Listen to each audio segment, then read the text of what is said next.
The original Shoreline was a school district, and that's where the name came from. A fifth grader in the Lake City School submitted the name for the new school district in 1944. And the idea was that the school district went from shore to shore and from line to line. And that meant from Puget Sound to Lake Washington and from the county line to the old Seattle city limits, which were at 85th. Over time, between 1943 and 1954, the city of Seattle annexed territory 12 times until they reached 145th. And people in that area that got incorporated by Seattle wanted services. They wanted sidewalks and police and a lot of things that the county could only provide sporadically, and maybe they had trouble providing those things not terribly well. The school district, however, which included not only schools that are here in Shoreline today, but also included schools Lake City, Maple Leaf, Oak Lake, Broadview, and the like. Those schools got sucked into the Seattle School District. We don't know exactly why, because lots of school districts jump city and county lines, but for some reason the Seattle School District was given those schools that Shoreline had worked so hard to maintain, and also they built new schools. They built Jane Addams, Woodrow Wilson. They were planning to build a high school where Ingram now stands, but the Seattle School District ended up doing that. So that Shoreline name got eroded, but it was still from shore to shore and line to line. The school district was. The school district then covered unincorporated King County, and in 1961 also began to cover what became the city of Lake Forest Park. So you still had a bunch of unincorporated territory in the Shoreline School District. Well, everyone who lived in the area identified with the Shoreline name, and it got used over and over and over again for different things.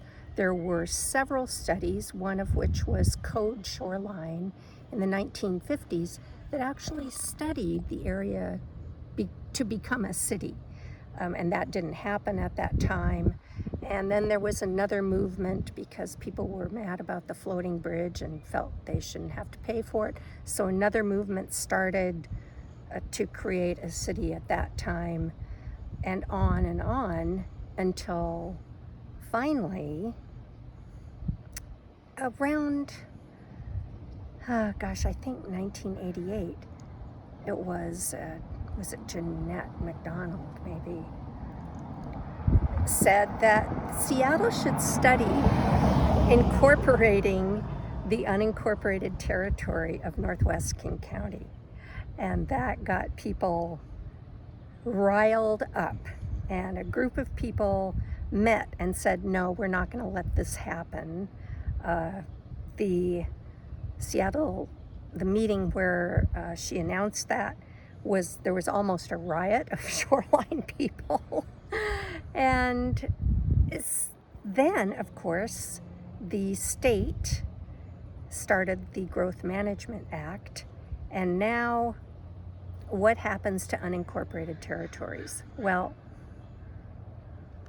the people in the Chamber of Commerce, the Shoreline Chamber of Commerce, which had been started in '77, and other concerned citizens got together and they hired someone to do a study And by, I would say, 1992, the idea of creating a city out of this unincorporated territory was really taking hold. People were scared that the school district of Seattle might creep in, and everybody loved their school district. There was concern that the whole area would be split up, and some of it would go to Edmonds, some of it would go to Lake Forest Park, some of it to Seattle. So they really made a concerted effort to create a city. And what did they call the city?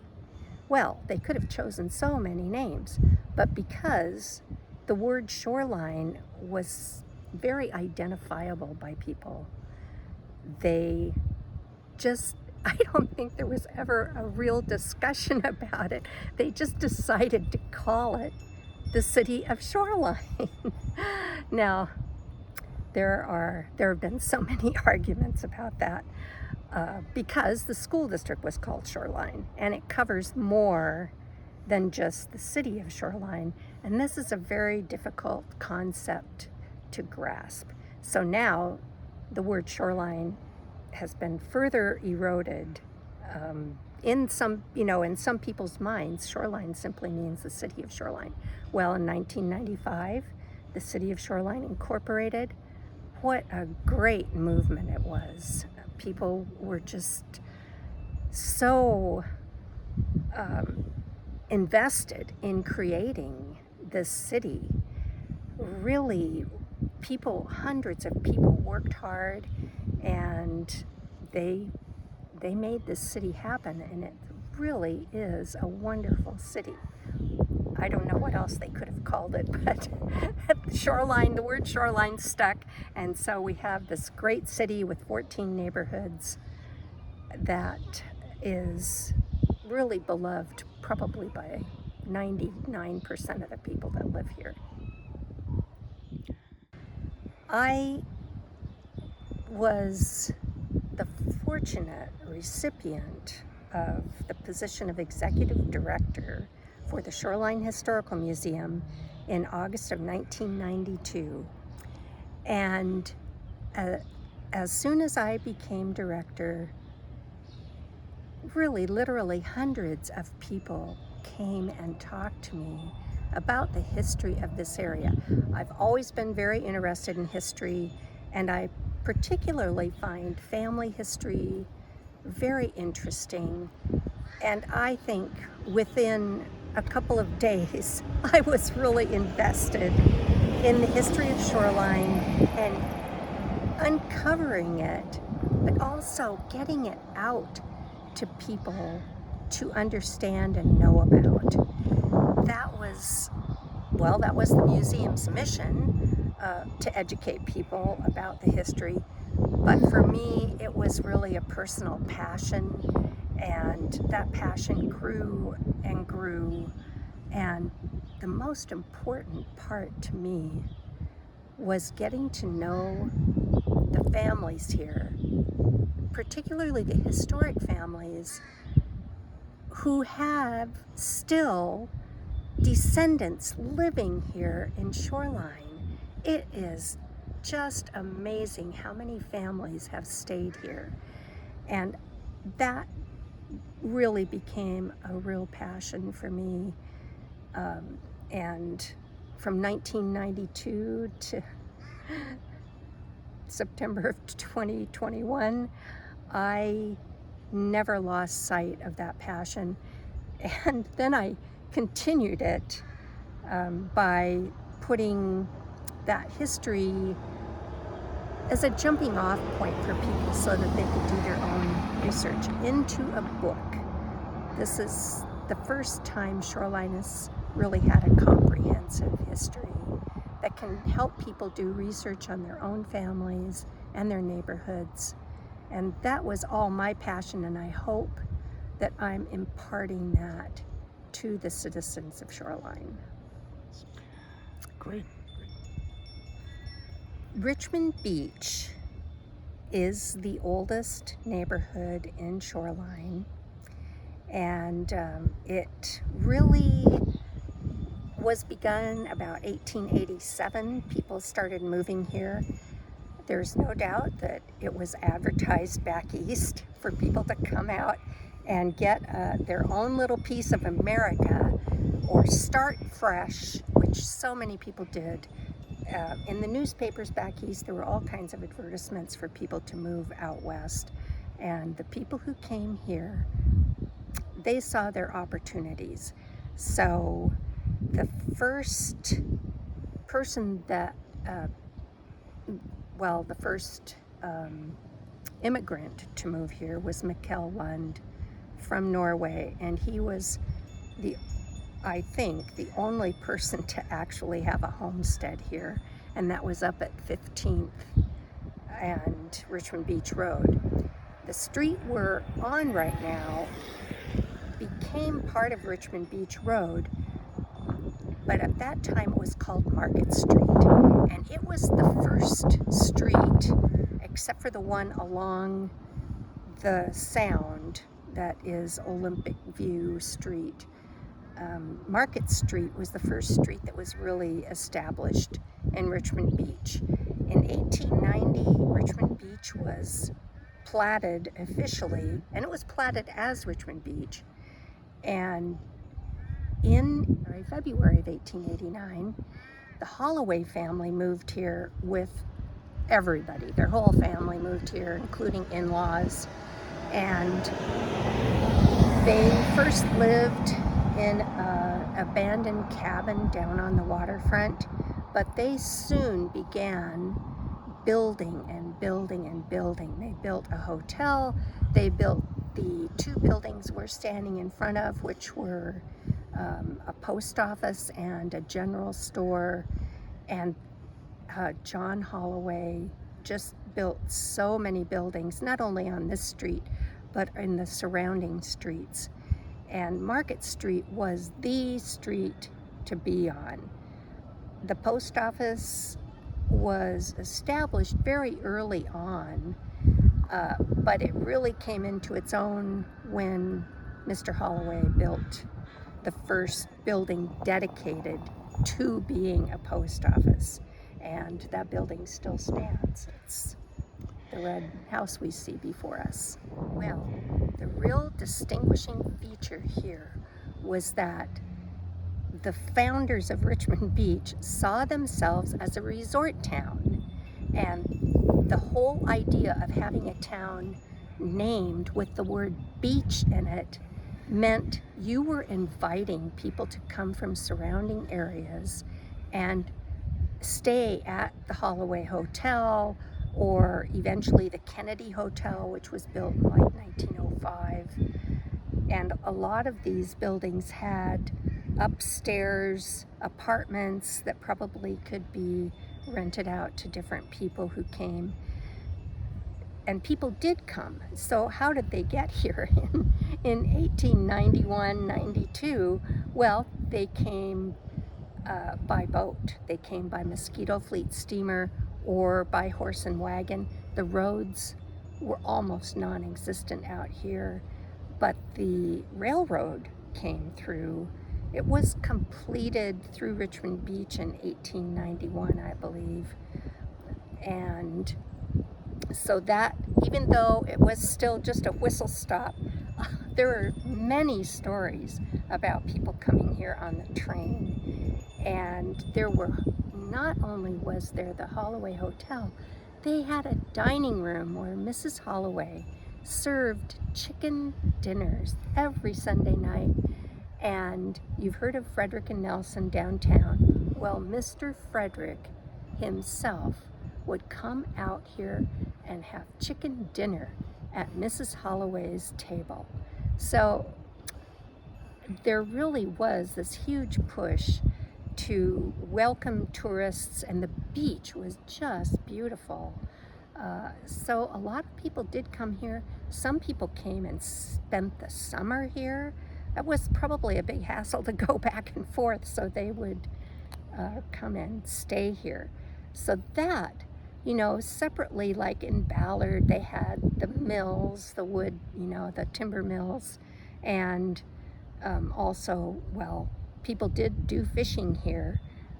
That wasn't the main focus, but a lot of the Norwegians continued their homeland careers as fishermen. So there was a lot of that going on. And not surprisingly, the women were the ones who mainly ran the downtown Richmond Beach businesses.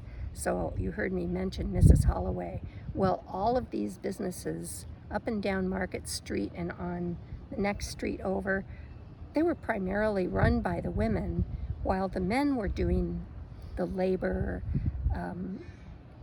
whatever they were doing, getting wood and making roads. And John T. Holloway was also the county road agent out here. He built Richmond Beach Road. Now, he probably had a crew, but I'm sure he did a lot of the work himself. So they wanted to get people here. And they also wanted to get out of here. And in 1902, Richmond Beach was the largest exporter of fruit in the county.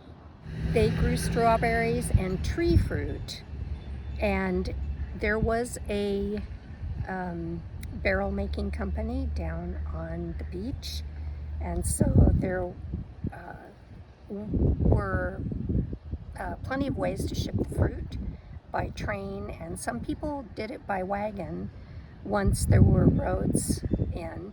So you had a number of occupations going on here. Most people, most men, I would say, were working at least 2 jobs. Money was pretty scarce, and I think having tourists come in was quite a shot in the arm for the people here and the businesses. In 1909, of course, a lot of people will remember that the Alaska Yukon Pacific Exposition happened, and there was huge boosterism throughout King County. Here in Richmond Beach, they built a new school for it, and people were moving out here, and more people were coming to enjoy this place as a resort town. And Henry Perry was a fruit propagator.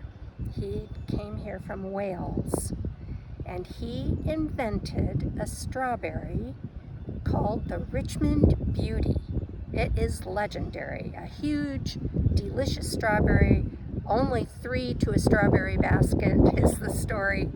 And he won the prize for best strawberry in the world at the Alaska Yukon Pacific Exposition.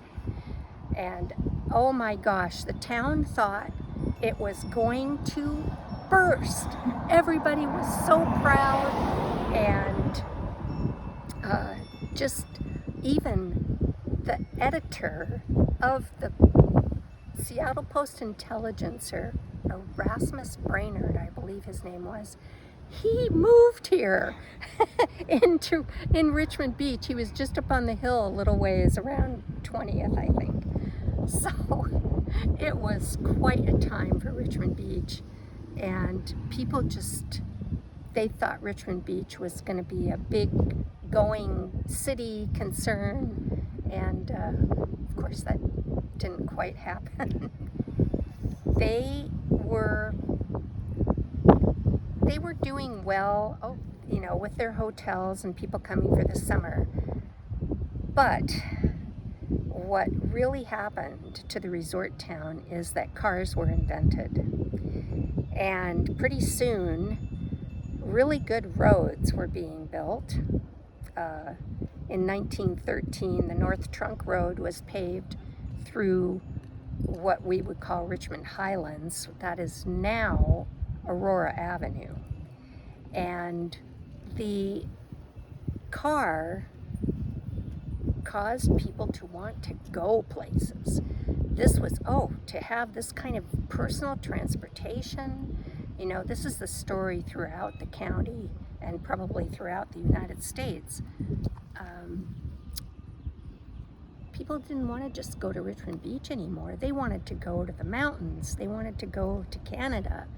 They wanted to go far, far away from home and Richmond Beach was just too close, and basically was kind of left out of the big commercialism that happened due to cars and roads.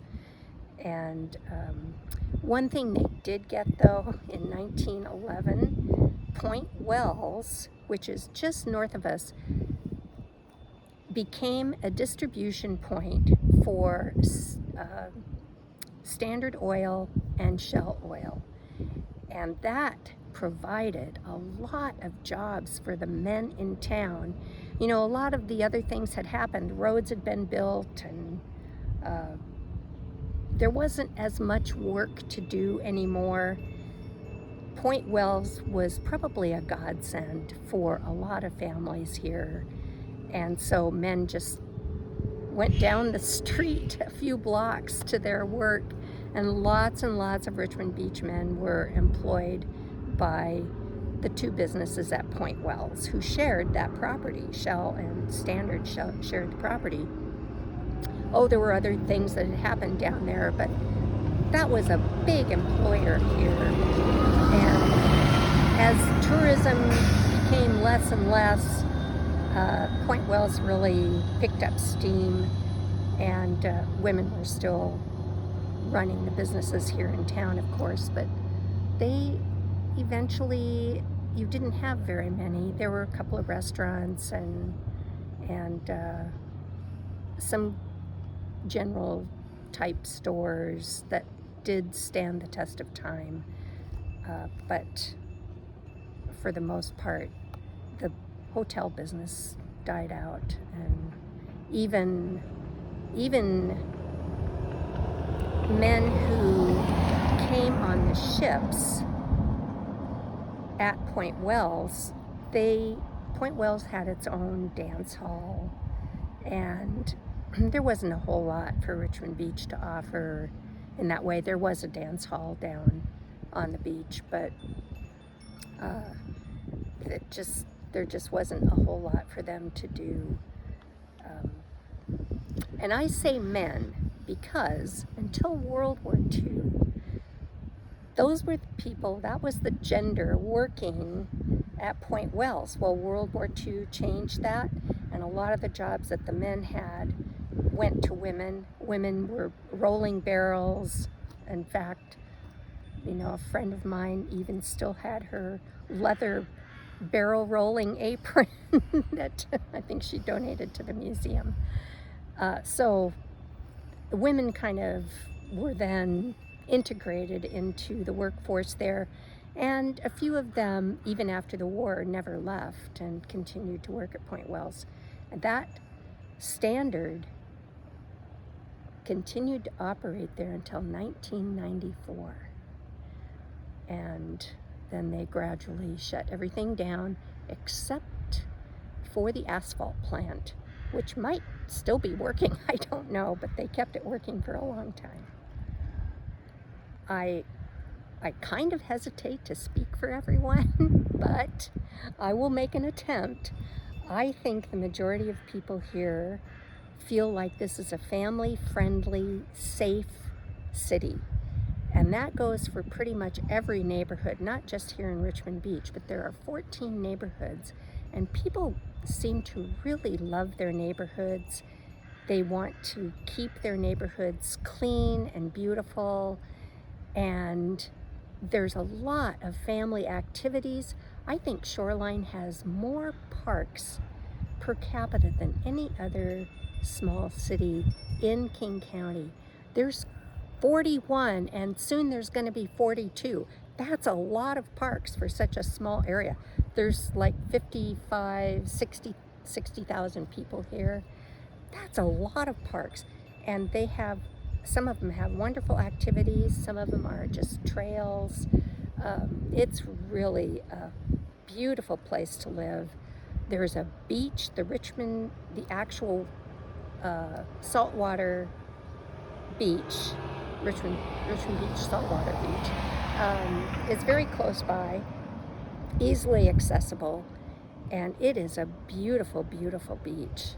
It's known regionally, but you find tons of local people down there all the time.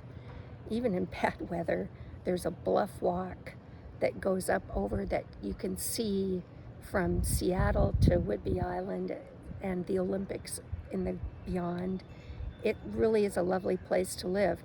But I think a lot of families move here for the school district. That is a huge draw for families, and they love their school district. It is a wonderful school district. It's very small.